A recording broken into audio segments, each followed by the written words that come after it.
In the name of the Father, and of the Son, and of the Holy Spirit. Amen.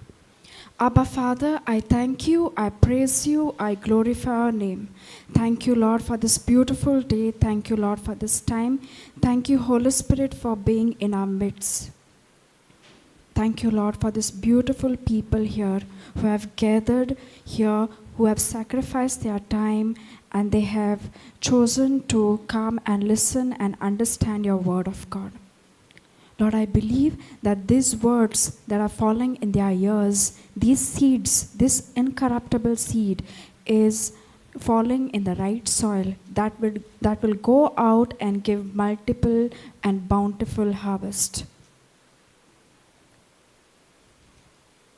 With the authority that you have given me, Lord, I take the authority to bind and cast every spirit of destruction and every spirit of fear, every spirit of trouble to get out of this place. Holy Spirit, take complete control of this session. I make this prayer in the mighty name of Jesus. Amen. Praise God. Thank you, Jesus. Everybody had tea? All are feeling fresh? Praise God. Today we will see what is being born again in Christ. Have you all heard, everybody spoke about, many anointed preachers spoke about, over here, being born again in Christ. What do you mean by being born again in Christ?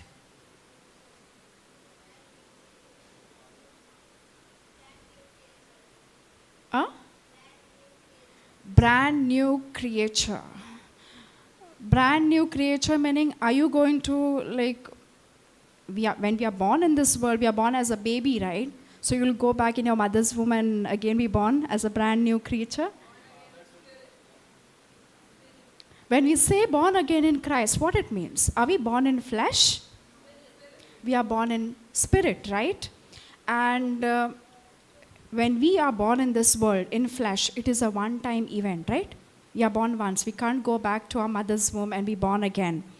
But when we are born again in Christ, is it a one-time event?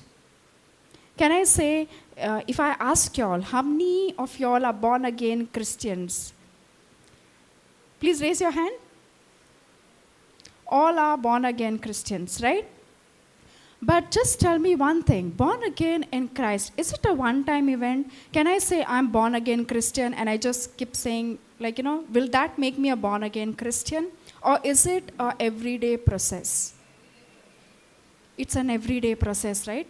Born again in Christ, that is dying to our flesh, is an everyday process because we continue to live in this carnal world.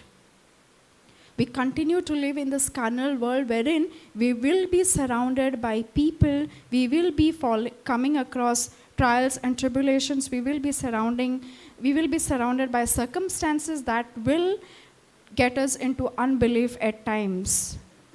Right? Today, why did I take this topic? And it was inspired by the Holy Spirit. I took this topic because tomorrow we are celebrating the feast of Pentecost, right? What happened on Pentecost? What happened on Pentecost? Can anybody tell me?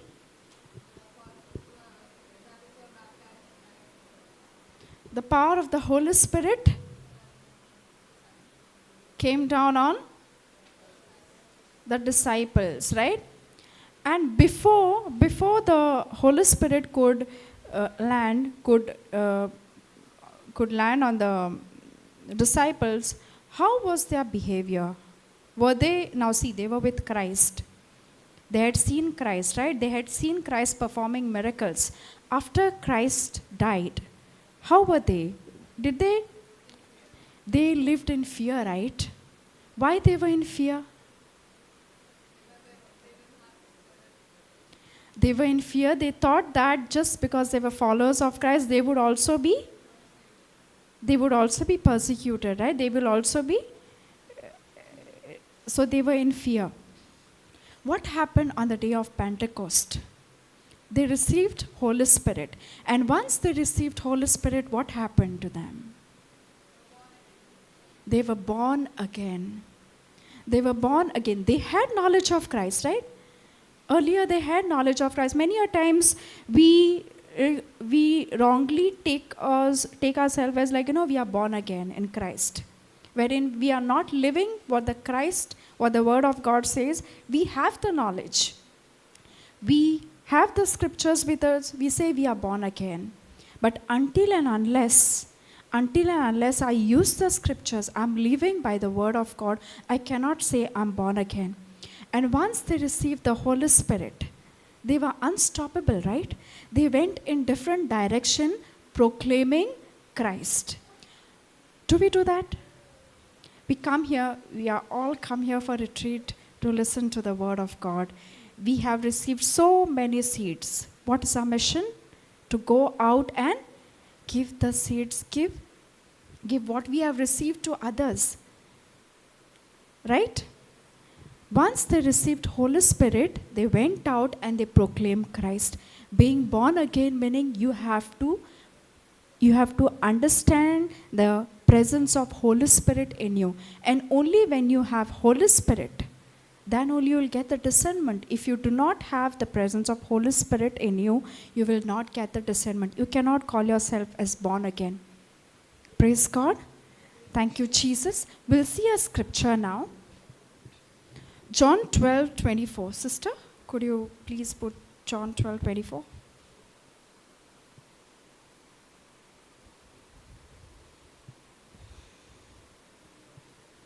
For verily, verily, I say unto you, except a corn of wheat fall into the ground and die, it abideth alone, but if it die, it bringeth forth much fruit. Until the grain of wheat falls unto the ground, and until it dies, it will just remain as a grain of wheat. But if it dies, it will bring forth much fruit. We see, like, if you have a grain of wheat with you, can I say, I have harvest with me? If I have the grain of wheat, and can I expect harvest from that grain of wheat if I don't put it in the soil? No, right? We can say we have scriptures. I asked, many people I minister to, they say, I know 40 scriptures by heart. I know 100 scriptures by heart. But they say, come and pray over me. They say, which scripture to use for a particular problem?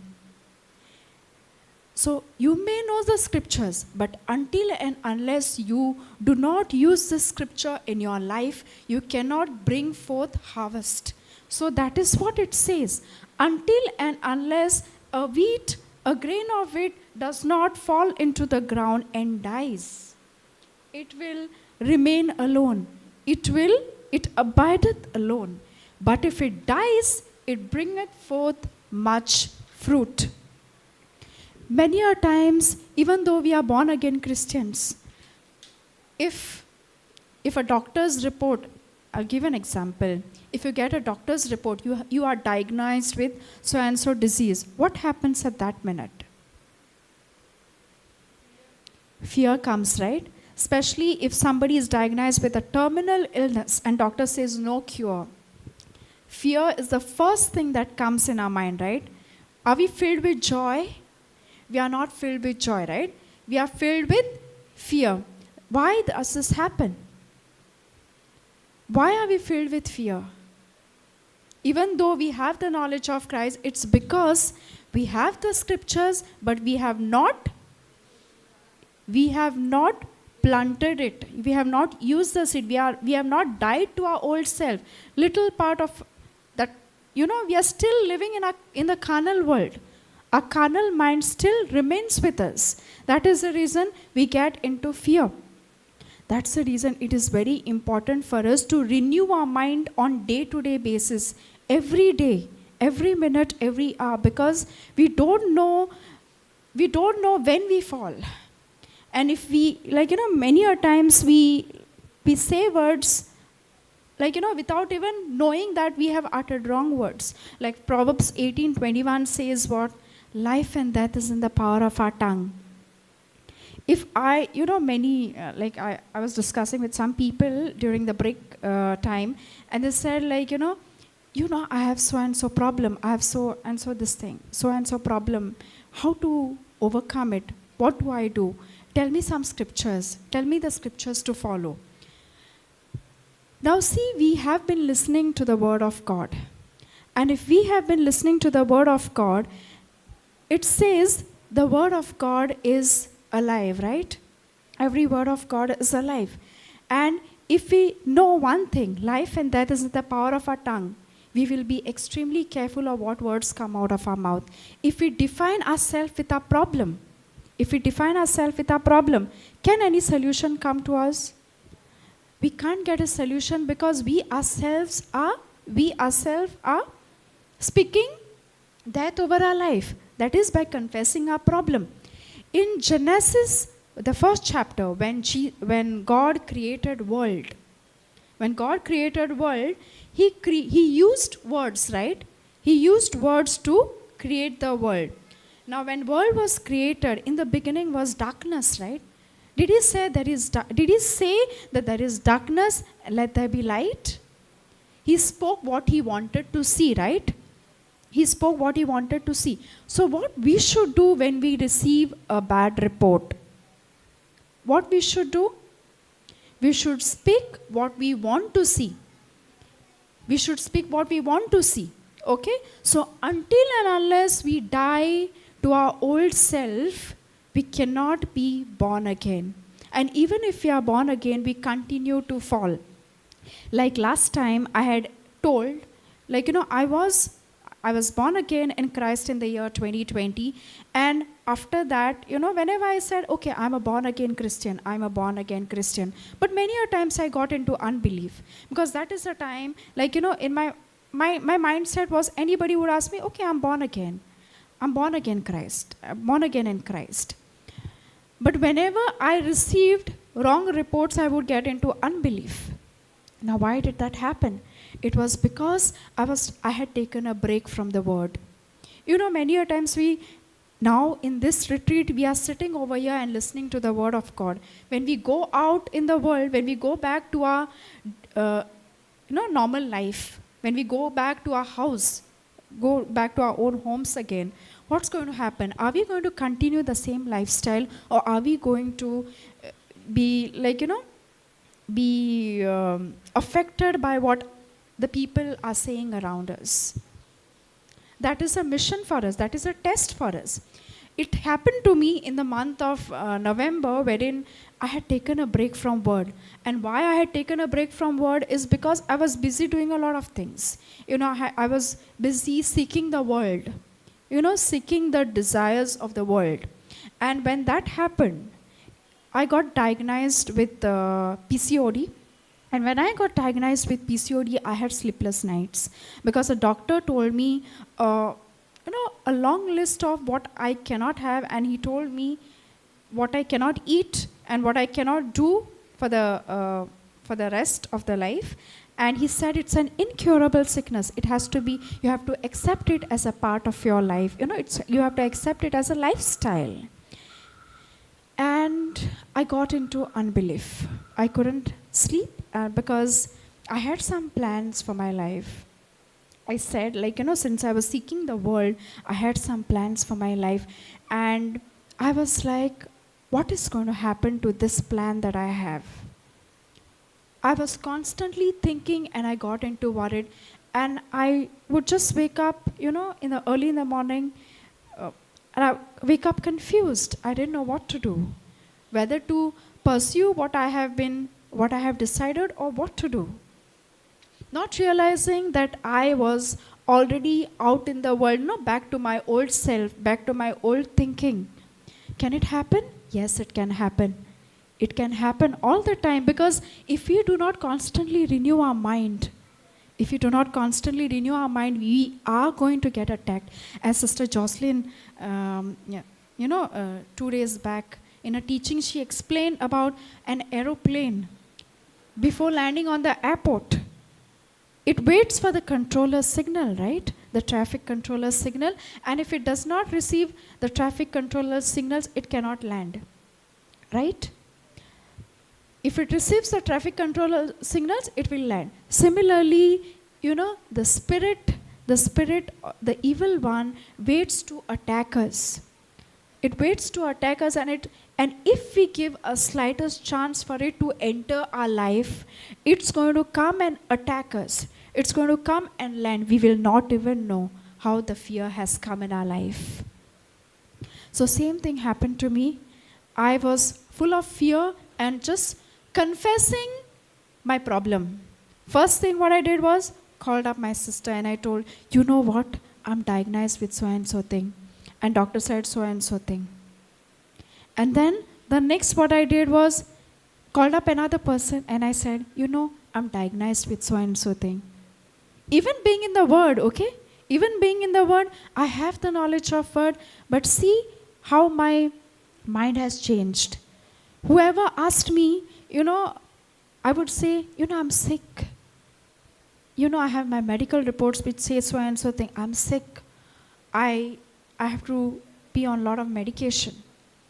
Until I discussed my situation with a word-based person. With a word-based person, and that person told me, how can you think like that? How can you think like that? You having the understanding of the word. Don't you know 1 Peter 2:24? What does 1 Peter 2:24 says? Life and death is in the, by the stripes and wounds of Jesus, we are already healed. If you believe in this, why do you keep confessing about your sickness? Don't you believe in God? God is greater than our problem. Don't you believe in that? Let us come into an agreement, he said, and we got into an agreement and he said, you are already healed. And I said, yes, I'm already healed. And that is the time I realized I was feeding my flesh with all the knowledge of the world. And that is the reason I had got into fear. I was confessing the wrong things. I started listening to the teachings again. I started listening to the word of God again. Started listening to reading the Bible again. And that is the time I got conviction from the Holy Spirit that I'm already healed. And praise God, I'm already healed. I met a doctor a few days back. Last time in my testimony also, I did say that I'm already healed because I have freedom from my symptoms.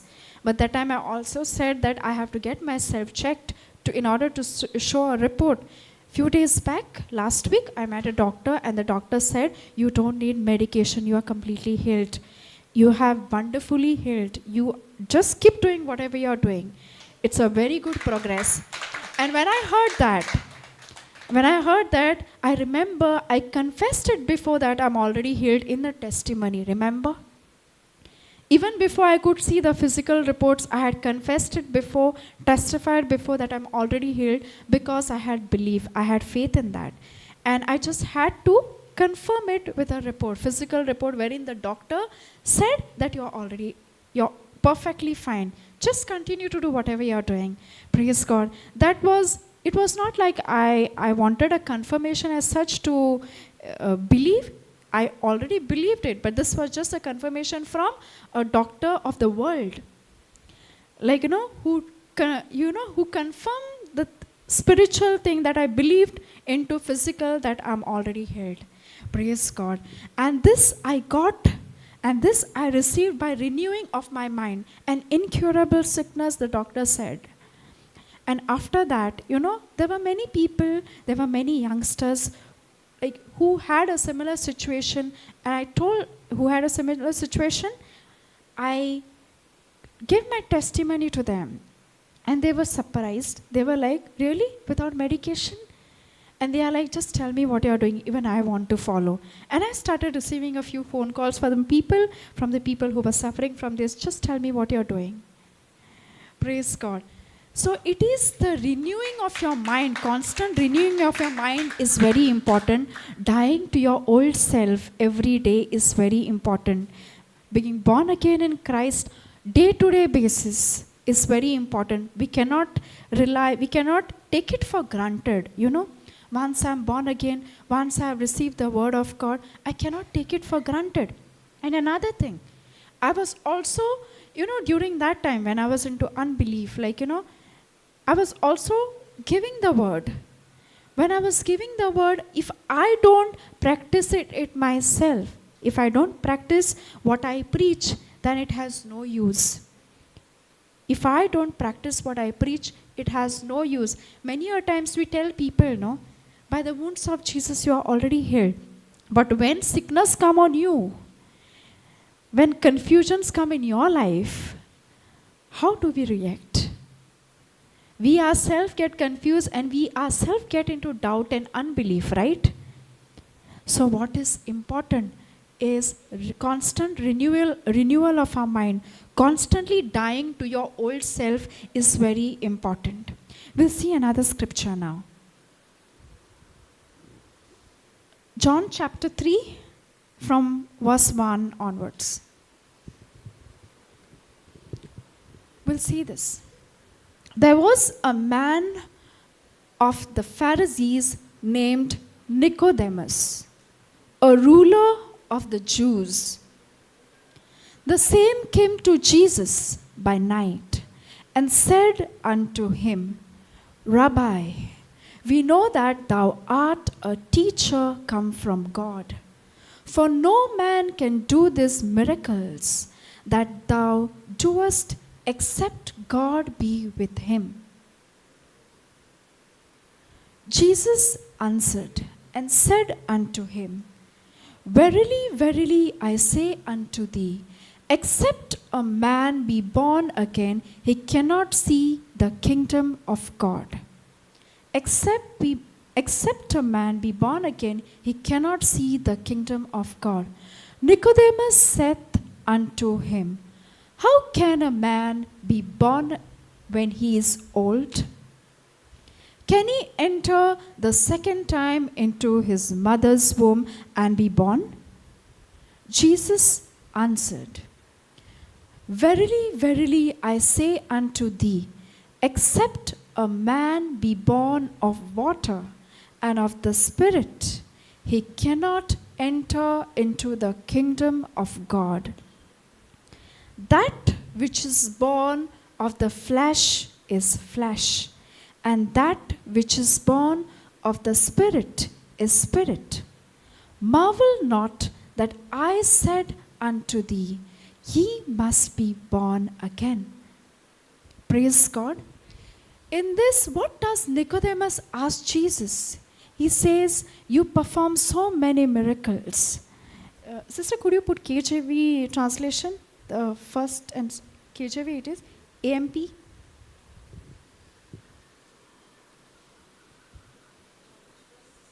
Second.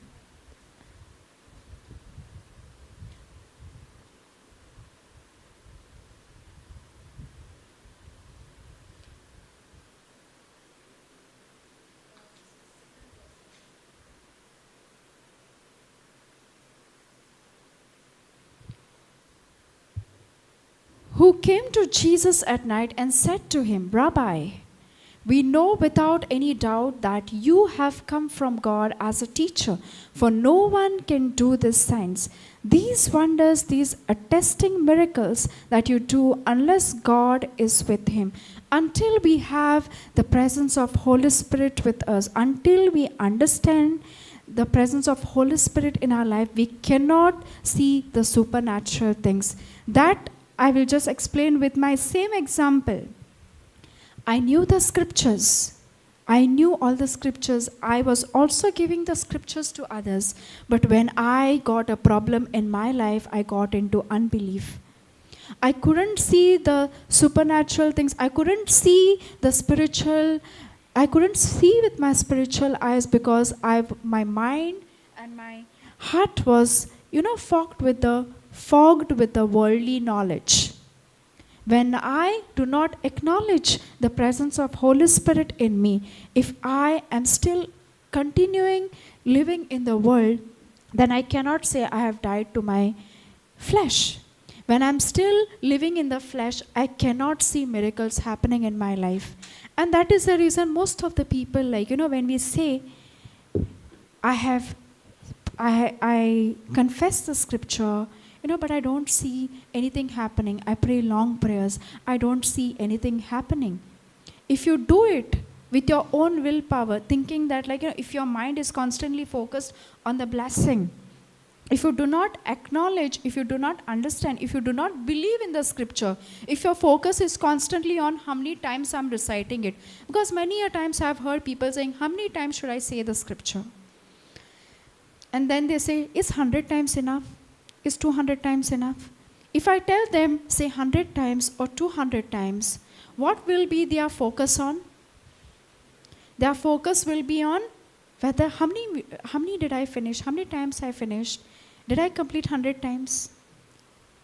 My focus is going to be on how many times I repeat the scripture, right? My focus is not going to be on building my faith, building my relationship. So if I recite the scripture, if I confess the scripture with no belief and no faith, then I won't see any miracles happening in my life. I won't be able to see any miracles happening in my life because I still continue to live in flesh. But when I die to my own self, that is, when I allow the Spirit, when I am born again in the Spirit, not in flesh, when I allow the Word of God sink deeply in my heart, that is the time I will start believing even when I don't see things. Even when I don't see things happening in my life, I will start believing it and I will confess what I see in my spiritual realm. Like I was confessing when I did not have physical reports of my healing, I was confessing what I'm already healed. Even before I did not have my physical reports with me, I had told over here, I believe that I'm already healed. And with my belief, when I put my belief, when I put my faith into action, that is the time I can say that I am born again. I have died to my flesh. But if I say something, but my actions are contradicting to what I'm saying, then I cannot say that I'm born again. It is just that I'm trying to do it with my willpower. I'm just trying to force things. I'm not actually believing it in the Spirit. But when I believe it in the Spirit, I will speak what I see in the spiritual eyes, not what I see with my natural eyes. Praise God. Thank you, Jesus. We'll see another scripture. Sister, put 1 Peter 1:11 onwards.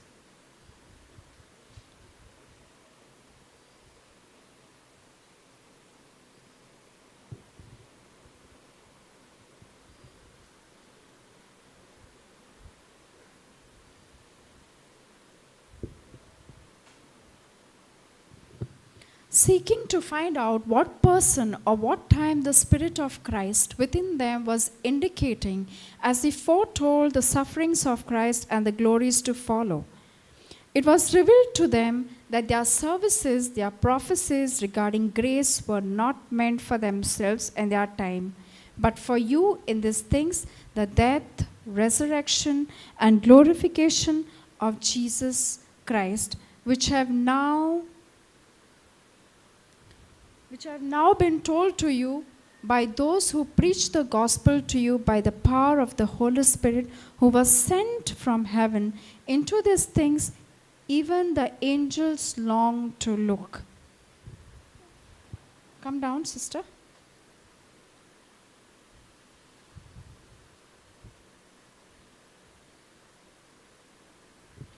Sister, could you put Romans 6:4?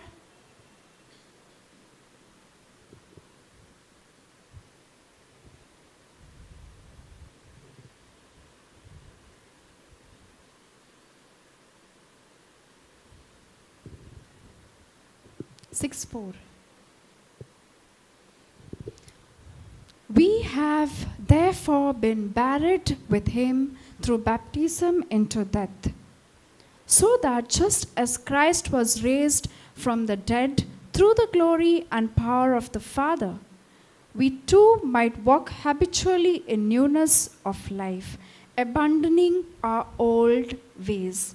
If I'm born again in Christ, can I still continue with my old ways and I say I'm born again in Christ?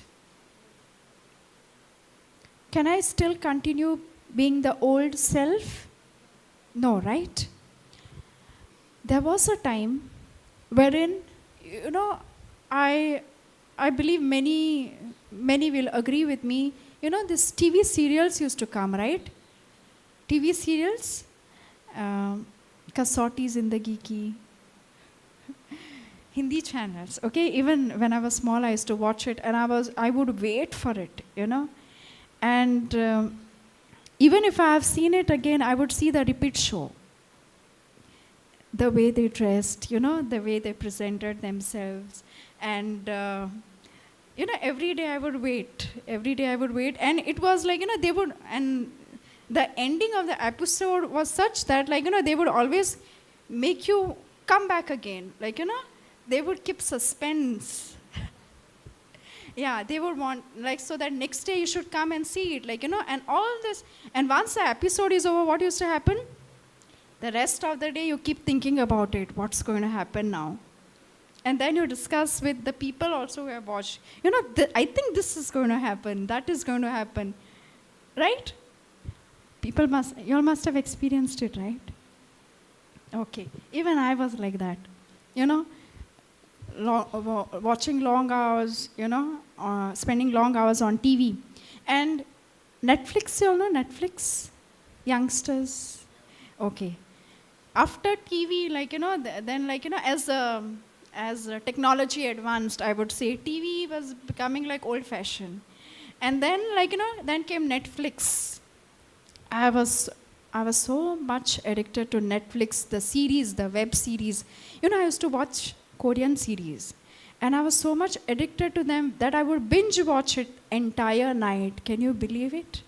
I would start at around 9 o'clock at night, not realizing it's 5 in the morning. Not realizing it's 5 in the morning, because the episodes were of 1 hour, 12 episode series. And the eagerness was there, I must watch it. I want to see the end. I don't want to go to sleep before knowing the end. So that was a time, that would keep me in this, And then the next day, I would just meditate on what I've seen. Meditation on what I've seen. Because usually, when we see something constantly, that becomes, that produces thoughts, right? And those thoughts, drive us. Even when you're doing any other thing, those thoughts will control you. Okay, this thing happened. That thing happened. Right? It used to happen to me, and I was so addicted, not realizing that it has become an addiction. And it would affect my day-to-day life. If, addictions affect day-to-day life, right? All other things, they tend to slow down. Like, for example, my prayer life had, now if 9 o'clock I used to watch it, 9 o'clock was my rosary time, at home. And it would be like, I would tell my parents, we'll finish the rosary fast. I'm I want to watch the episode. It's more interesting than this. And they would just wonder what is wrong with her. Sometimes I would not even eat, have my dinner, because the episodes were more important, because I was more interested in watching that.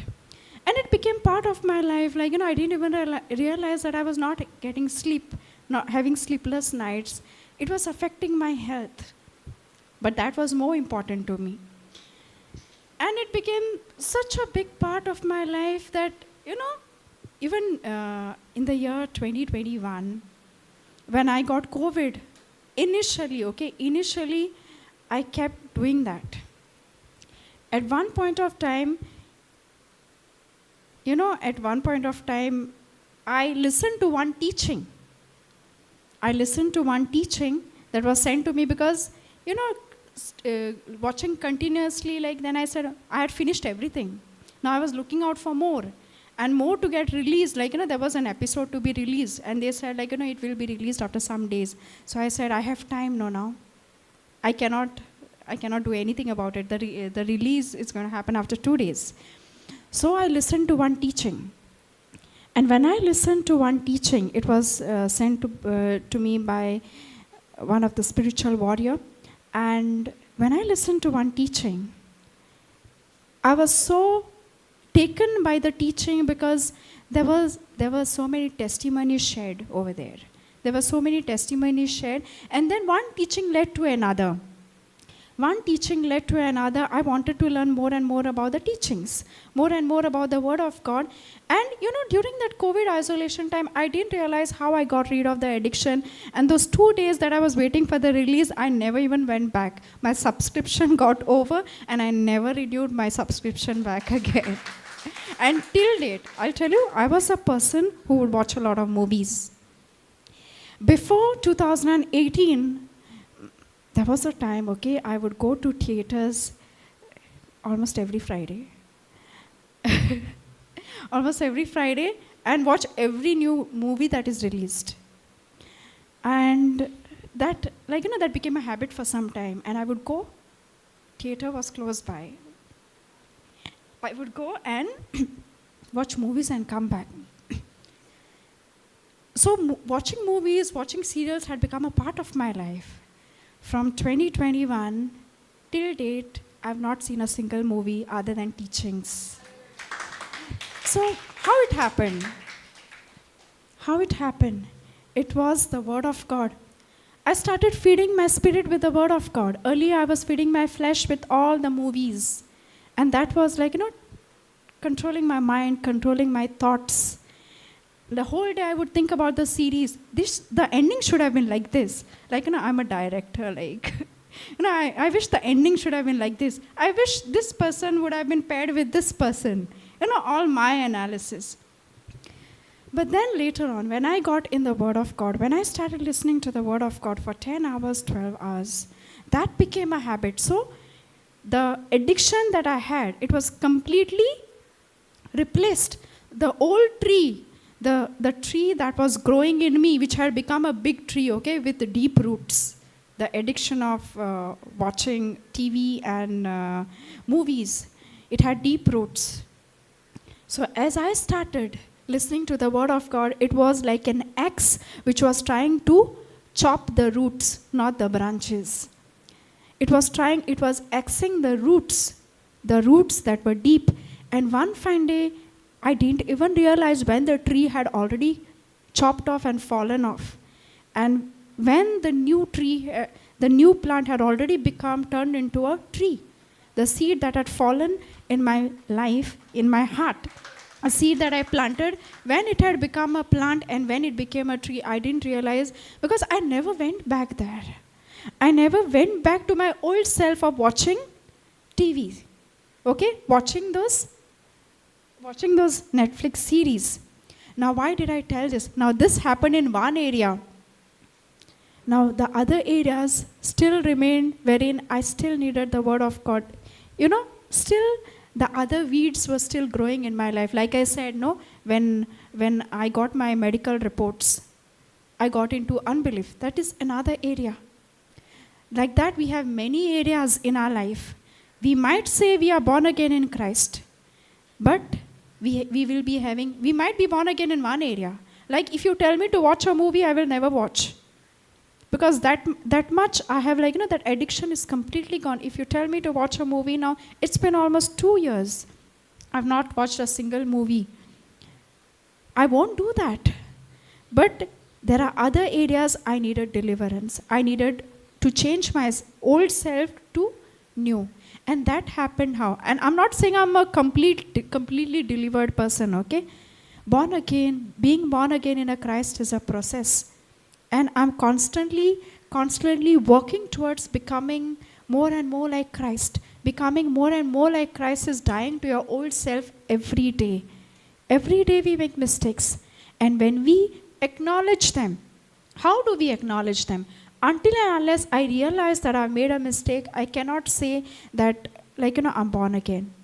If I constantly renew my mind with the Word of God, the Word of God will tell me, that is the Holy Spirit will highlight those areas in my life wherein I need to renew myself. I need to get rid of my old self. And that is how we die to our old self. It is a continuous process, and every day, that is the reason It is very important to die to ourselves, to renew our minds every day in the Word of God. If I listen to teaching one day, I cannot say I have heard that teaching already. I don't want to listen to it again because I already know. If I already know, why do I have to listen? Many a times it happens to us, on the parable of the sower and the seed, I have already heard. And another preacher comes and take the same topic. We say it in our mind. I've heard this. I've heard this parable. Why do I need to listen to it again? We need to listen to it again and again because every time we listen to the Word of God, every time it gives us new revelations. Through different anointed people, they will have their different testimonies that help us. Holy Spirit reveals differently to different people and their experiences when they share. It helps us to renew our mind. It helps us to die to our old self. And that is the reason it is very important for us to die to our old self. We have to bury our old self. And as Sister Jocelyn said in one of her teachings, when Jesus died on the cross, He died for us. He died for us, for our sins, okay? But He also took us to the cross. He did not die alone. He died, He took us to the cross so that we may die to our old self. Right? He took us to the cross so that we may die to our old self. So when we renew our mind, we have to, the Holy Spirit, you don't have to do anything. You actually don't have to do anything. The Holy Spirit itself will convict you of those areas. It will show you those areas where you actually need the correction. Maybe you said something not realizing that it would hurt somebody. Many a times we say hurtful things to people not realizing that we have hurt others, right? Has it happened? Many a times we think that it is okay to say it, but many a times we have said it and it has hurt people we have not realized. Now how we are going to understand, how we are going to realize that it is our mistake? It is only the Holy Spirit that can show to us when we renew ourselves, when we constantly renew ourselves with the Word of God. And when we understand where we have gone wrong, that is the time we can reconcile. Only when I understand that I have made a mistake, I will know where I need to make a correction. It has happened once with me, at my workplace, wherein my work is a service job, wherein I look after an area, and those consumers I have to serve, the consumers of that area. One person came to me and he started firing me. He started firing me and started saying that, you don't deserve to be here. And when such type of hurtful things come, sometimes our pride and ego gets hurt. And at that point of time, I just replied to him, I couldn't take it. I replied to him saying that, I don't want to talk to you. You can go to anybody else. I don't want to talk to you. Because I don't think that you are in a proper state of mind to talk to me at this point of time. I replied that way. Now, it was a bad reply from my side. Though that consumer was heated, he had some issue, and that is the time he had come with all anger, and he said it in anger to me. Now, I said these things to me, and the whole day I didn't realize what I said. In the night, when I sat to listen to a teaching, and that time in the teaching, I came to know, they said, when people persecute you, you should bless the people who do evil to you. And in that teaching, they explained, you never know what that person is going through in his mind. Maybe that person has just come from a hospital, or maybe that person is going through some problem, and in that anger, he must have said things to you. And when I was listening to that teaching, I was like, I'm so wrong. I wish I can meet that person again and say sorry. And then, I discussed this thing with with a word-based person. And I said, I'm really feeling bad for replying this way. I'm really feeling bad for replying this way. In fact, I should be grateful. I should be grateful for being in this position, for being in this job, because I have received this from God, and my job is to serve the kingdom of God through my job. And what did I do? Now, how did I realize that it was a mistake? Full day, the whole day, I didn't realize until and unless I started listening to the teaching. It was because the Holy Spirit revealed it to me. Understood? It was because the Holy Spirit revealed it to me, saying that it was your mistake. You should have been sorry. You shouldn't have said this thing. When I acknowledged it, I renewed my mind and I decided I will be extremely careful of the words that come out of my mouth. Because, what that person must have gone through. Maybe that person was going through some difficult thing, and that person must have come in that heat of anger, and that anger was taken on you, and you, instead of calming that person down, helping that person down, you even added to his problem. Another opportunity I got few days later, wherein again another heated consumer came. And that is the time I realized I have done a mistake once. This is the time for me to make a correction. And this person was arguing not with me, with somebody else, one of my staff only. And when that argument was happening, my staff was also giving back in the same way, same manner, was firing back. I just went to that person and I said, "Can I help you?" And then that person came and told me, he was heated, okay? He was having angry communication with me, but I listened to him patiently. And I said, "Sir, it is my duty to help you. I will try to help you in all the possible ways. Just tell me your problem." And when I spoke to him that way, he calmed down. And he calmed his voice and he told me his problem. And praise to God, I could solve his problem, and he went home happily. But what happened was that my response, I learned from my mistake, my previous mistake. The mistake that I made earlier with one consumer, I didn't want to repeat it again. I wanted to set things right. Though I did not get the same person again, I wanted to say sorry to him, but I did not get to say sorry to him. But I said, "Lord, you have given me this opportunity to do it right. I will do it right." And ever since then, whenever such type of people come at my workplace, I'm constantly reminded of how I should behave, even if those people are treating me badly. So it is the Holy Spirit which will help you to make corrections in your life. If that day, if I had to not listen to that teaching, if I had to not renew my mind, I wouldn't have understood where I was going wrong, and maybe I would have continued doing the same thing for the rest of my life. That is the reason it is very important to renew our mind, because it is the Word of God. It is the truth that is going to set you free. It is the truth that is going to set you free. Many times we get onto our ego, why that person said that to me. It happens. We live in this world. We live in this carnal world. It happens to us. But if we constantly renew our mind on day-to-day basis, it will help us to keep a check on ourselves. As last time I mentioned, having a checklist. It will help us to keep a check on ourselves. If I constantly examine, do an analysis of my day, how I have spent, how I have behaved, what my actions were.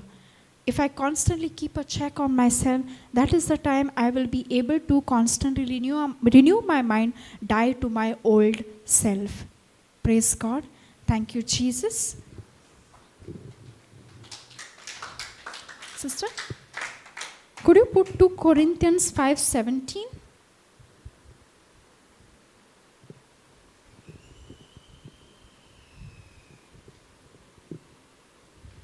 This is one scripture that helped me in my turning point. it helped me in my turning point wherein when I was born again in Christ, there were a lot of guilts in my life. I was condemning myself. There were a lot of guilts in my life. Guilts of my past mistakes. You know, many a times we still continue to live in the guilt, right? Even though we say, I am born again. We still continue to live in the guilt. Why? When somebody brings up that topic, what happens to you? Even if you have forgotten about it, even if you have renewed your mind, when somebody brings up your past, what happens? You feel guilty, you still go back to condemning yourself, right? The same thing was happening to me, but when I came to this scripture, that area of my life died to its old self. That area of my life wherein my guilt, my shame died.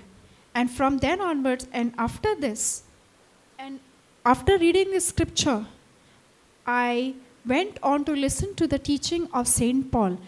We'll just read the scripture. It says, therefore, if anyone is in Christ, that is grafted and joined to him by faith in him as Savior, he is a new creature, reborn and renewed by the Holy Spirit. The old things, the previous moral and spiritual condition have passed away. Behold, new things have come, because spiritual awakening brings a new life. When I understood this scripture, and it said, God does not keep account of your past. When God does not keep account of your past, who am I to constantly think about it? When Christ does not keep account of my past, who am I when somebody says to me something about my past to get into shame and guilt? And when I understood the scripture, and when I understood what Saint Paul, the story of Saint Paul, wherein Saint Paul was a murderer, right? Saint Paul had done a lot of bad things, but when he was born again in Christ, what happened to him? What did he say? I have done no wrong. In one of the scriptures he says, I have done no wrong. When I read that scripture, when I was reading the scripture with a carnal mind, okay, I was like, this person has murdered so many people. How can he say I have done no wrong? But when I understood this scripture, 2 Corinthians 5:7, Philippians 3:13 says, brothers and sisters, I do not consider that I have made it my own yet. But one thing I do, forgetting what lies behind and reaching forward to what lies ahead. When I understood 2 Corinthians 5:17 properly, wherein God says, I do not keep account of past, that is the time I realized Saint Paul is saying with this, when God has no account of your past, that means he has wiped you clean. He has no account of your past. That means whatever murders and all he committed, God does not remember them, because he's born again. So can I say that I am clean? And I said to myself, yes, I can say. If I can say that I do not have a past, then that means no person can condemn me. Even if some other person is saying to me, I say to myself, this person does not have knowledge. I have received knowledge. So because I have knowledge, I will continue to operate in love towards this person who is saying these things to me, because this person has not yet understood. And I say, Lord, forgive this person, for he doesn't know what he is doing. And every time when somebody does wrong to me, unknowingly, I say, I don't get into, judgment. I don't get into judging the person, but I say, Lord, forgive that person, because he doesn't know what he is doing. Because he doesn't know. He doesn't know. If he had to know this, if he had to understand the scripture, that person will not say that to me, right? If he has not understood, that means he lacks knowledge. If he lacks knowledge, can I blame that person? No, because that person does, like for example, small children. Small children, they go running about, right? If you tell them not to do this, they will do that. And when they have, when they go destroy things and all, can I say that, this child has to be punished, that child has to be put in prison? I can't, because the child is innocent. The child doesn't have knowledge. The child is behaving that way because the child doesn't have knowledge, right? And if I can understand that the child doesn't have knowledge, that's the reason the child is behaving that way. But when the child grows, the child will not behave that way, right? So if I think from that point of view, and if I see the childlike nature in a person who is coming against me, thinking that this person is just a child, that person doesn't know what he is doing. Because if this person had to know this scripture, that person would have not come against me, realizing that I do not hold a past, because my God has cleansed it for me. If that person had that knowledge, that person wouldn't have come against me. So when I think in that way, it helps me to not hold any anger towards the person who do wrong to me. Understanding? Are you all understanding? This is the way, how I live, how I bless people, it becomes easier to love those people when I treat that person as a child. A child, when they make mistakes, we don't condemn them, right? So when I look that person who's coming against me as a child, that is the time I have knowledge. That person doesn't have knowledge. So it is if I'm mature enough, it is my responsibility to take that person as a child and understand and pray for that person, saying that person doesn't know what he is doing. And I can just say, Lord, send a perfect laborer in this person's life to preach your good news and to preach your truth to this person, because only truth can set us free, right? The truth is not yet preached to this person. And I cannot preach the truth to that person because that person has a lot of anger towards me at this point of time.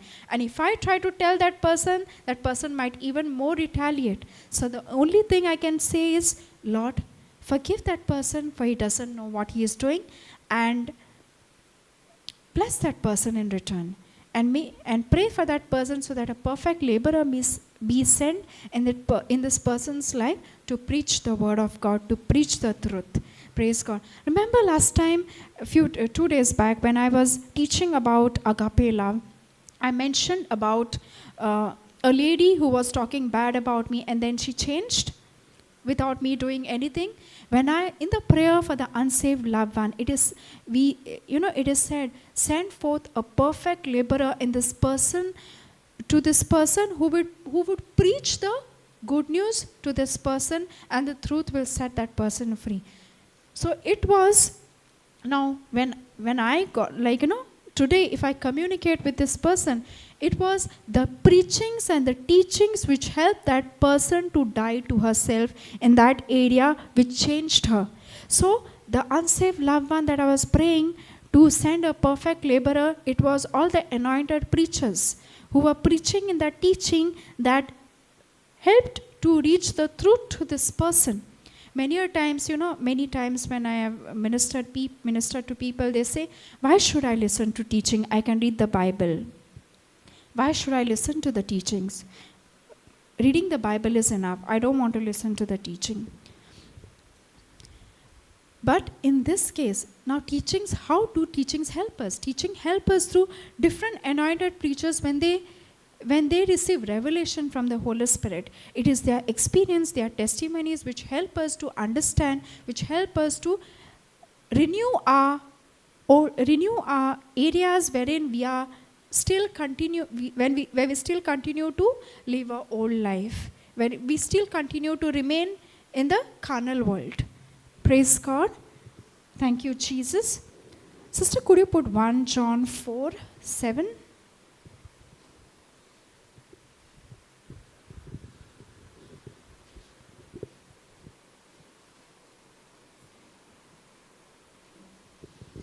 1 John 4:7 says, Beloved, let us unselfishly love and seek the best for one another. For love is from God, and everyone who loves is born of God and knows God. Last time I spoke about agape love. And what is love? What is agape love? Everything, all things, faith, unforgiveness, they are all incomplete if you do not do it with love. They are all incomplete. And what does this scripture says? Beloved, let us unselfishly love and seek the best for one another. When I say seek the best for one another is when somebody comes against me, if I give back in the same manner, am I loving that person? No. I'm just trying to protect. I'm just trying to protect my pride. I'm just trying to protect myself from being condemned by this person, trying to argue with that person. But the scripture says, do it unselfishly. Do it unselfish. Beloved, let us unselfishly love and seek the best for one another. What is love? It is seeking best for the other person first. You think about the other person first. Whenever somebody comes to you fighting, just realize maybe that person might be must have come from an argument. When you try to put yourself in that person and try to say, if I had to have a fight with my husband, or if I had to have a fight with any close person, and if I had to, after the fight, if I had to meet any person, that impact would follow, right? That impact might be shown on that other person. So when I look at that person who comes firing to me, as this person must be going through a difficult situation, and instead of condemning that person, giving tit for tat to that person, if I choose to bless this person, Lord, whatever is going in this person's life, Lord, I bless him, and Lord, I believe that by your stripes and wounds of Jesus, this person is completely set free from whatever he's going through. If I bless this person, it will help me to operate in love, then to operate in judgment, then to operate in giving tit for tat to that person. Seek the best for one another, for love is from God, and everyone who loves is born of God, and everyone who loves is born of God. Everyone who operates in agape love is born of God and knows God. If I have faith, if I have forgiveness, if I forgive a person, but if I do not operate in love, then I do not know God. I cannot say I know God when I have things against my brothers and sisters. Sister, next verse. The one who does not love has not become acquainted with God, does not and never did know him. You might be serving in the church for hours. You might be in many charismatic groups. You might be doing a lot of service. But if you do not have love, if you have hatred and anger towards your neighbors and your brothers and sisters, then it says you do not and never did know God. Even if you might be working for the kingdom of God, but if you have hatred against your brothers and sisters, then I can say that you do not know God. For God is love. God is love. He is the originator of love, and it is an enduring attribute of his nature. God is love, and he is the originator of love. But now, love has reached where? God is the originator of love. But today in the world, if we ask for a definition of love to any worldly person, they will define by different things.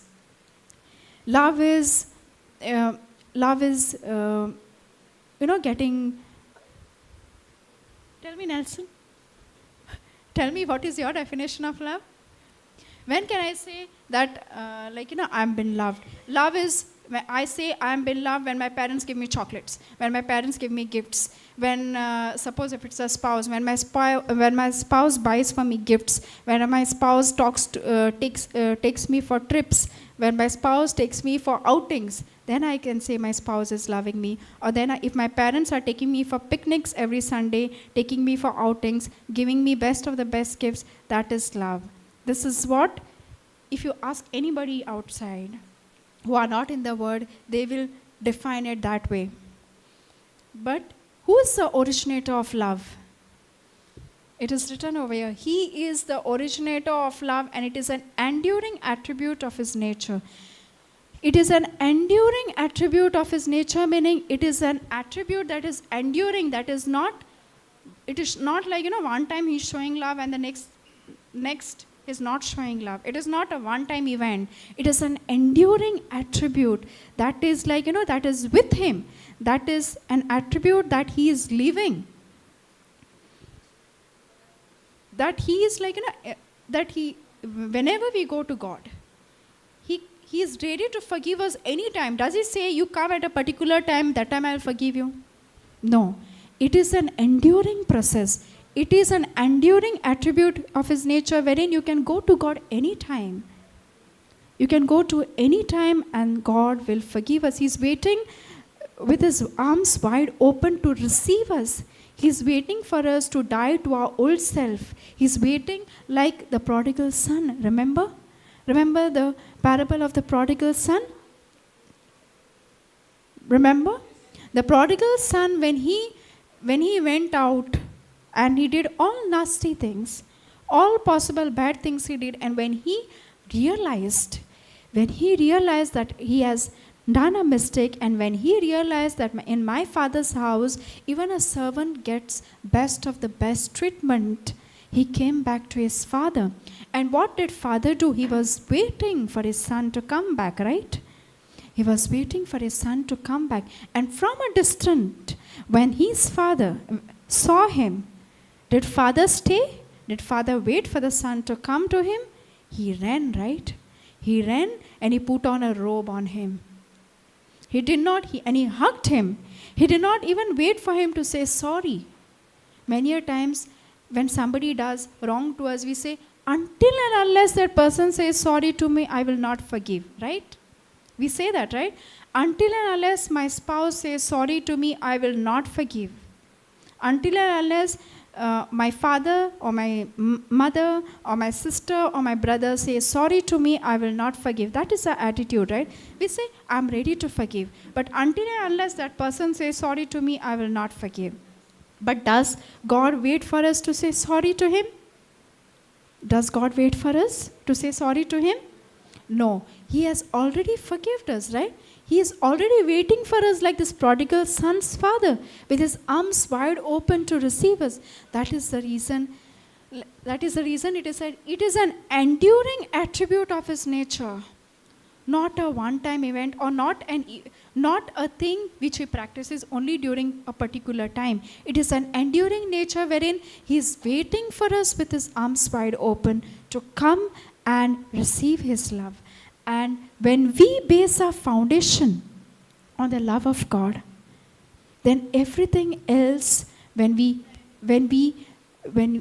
speak to the mountain with faith, when we forgive people, that is the time we can say that. And when we do it with love, then we can say that we know God, because God is love.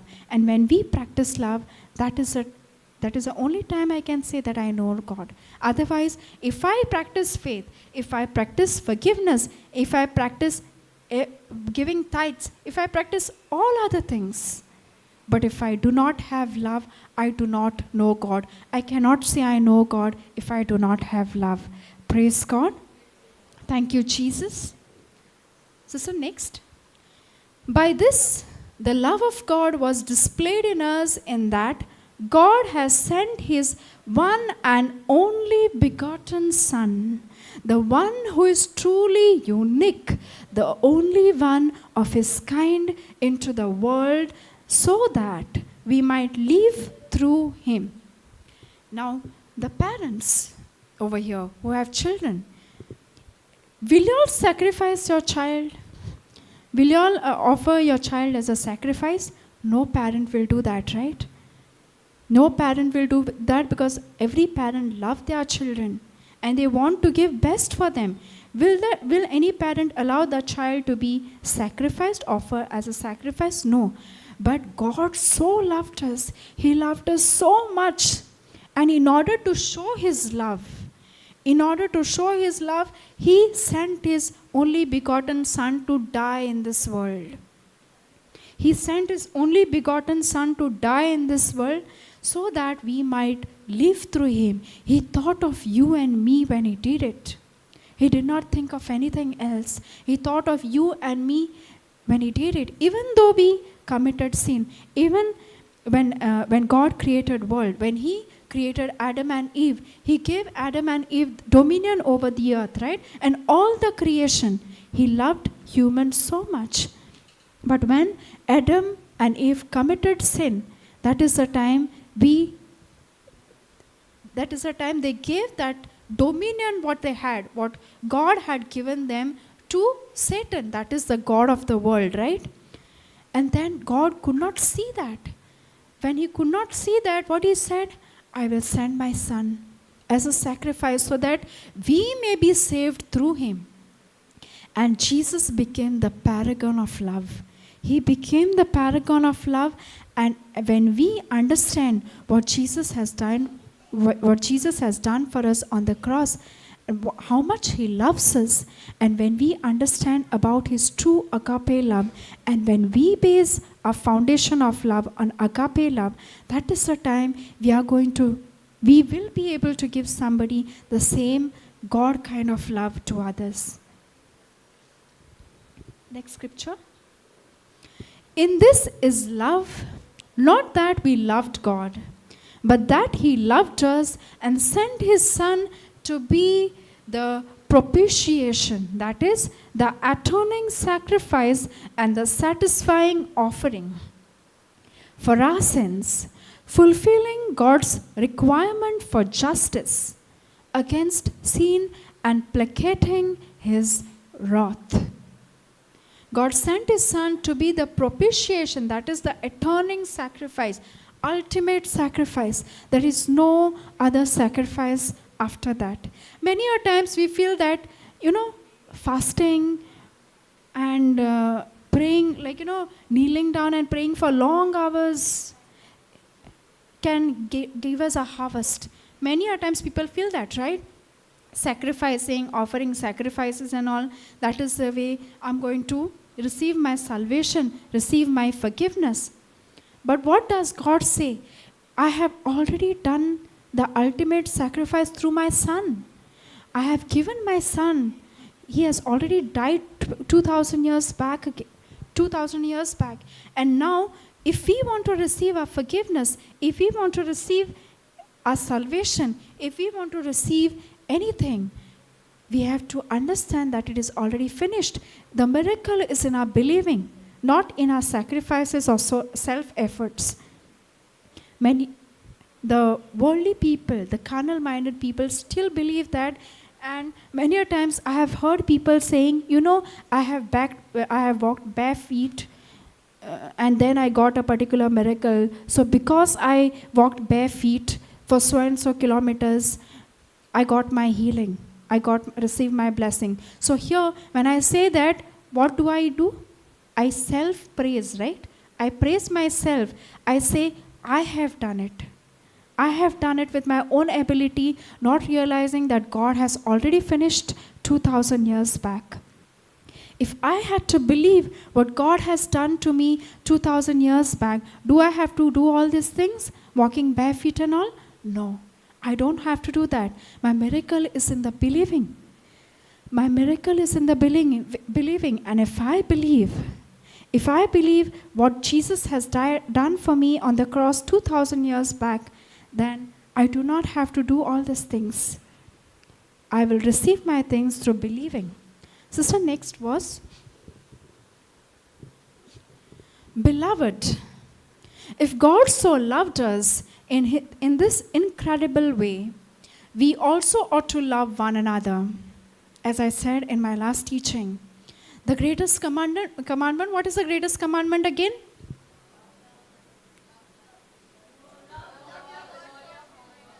Sister, could you put that scripture?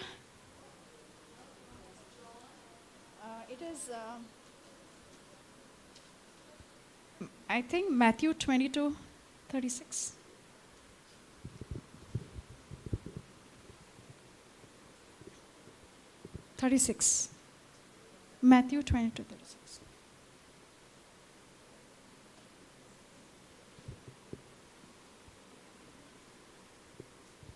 36.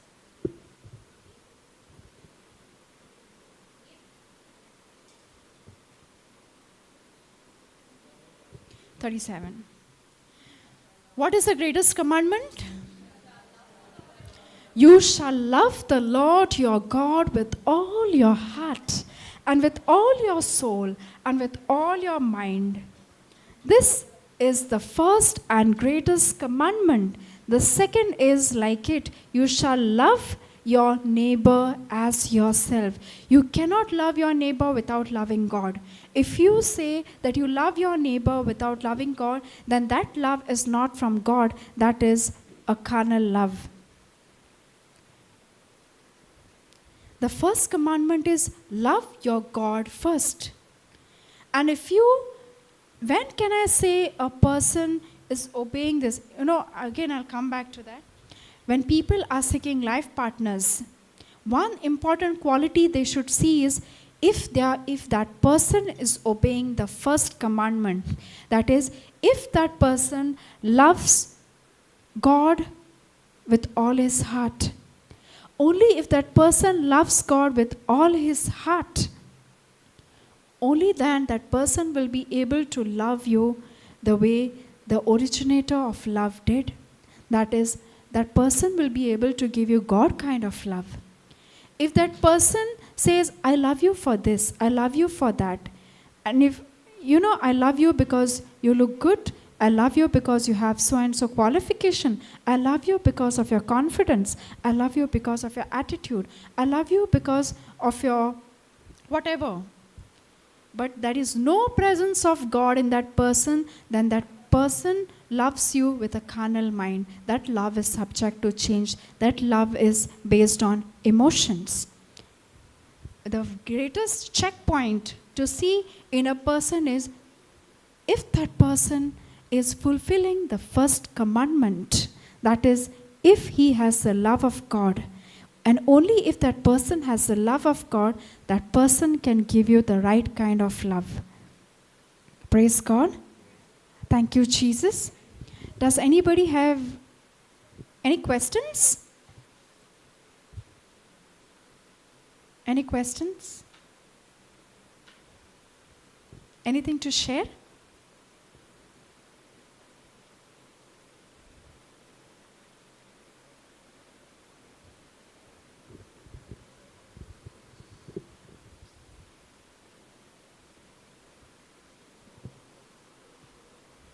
Praise God. I'll say the closing prayer, Thanksgiving praise. In the name of the Father, and of the Son, and of the Holy Spirit, Amen. Abba, Father, I thank you, I praise you, I glorify your name. Thank you, Lord, for this time. Thank you, Lord, for giving me this opportunity to proclaim your word. Lord, I believe this word that is proclaimed, that is preached here through your anointed warriors is falling on a good soil and it is giving bountiful harvest.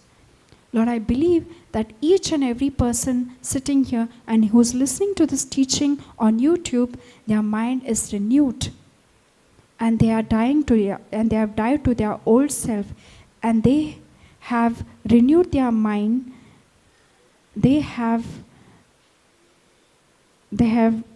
planted the incorruptible seed, that is the word of God, deeply in their heart. Thank you, Holy Spirit, for taking complete control of this session. I make this prayer in the mighty name of Jesus. Amen.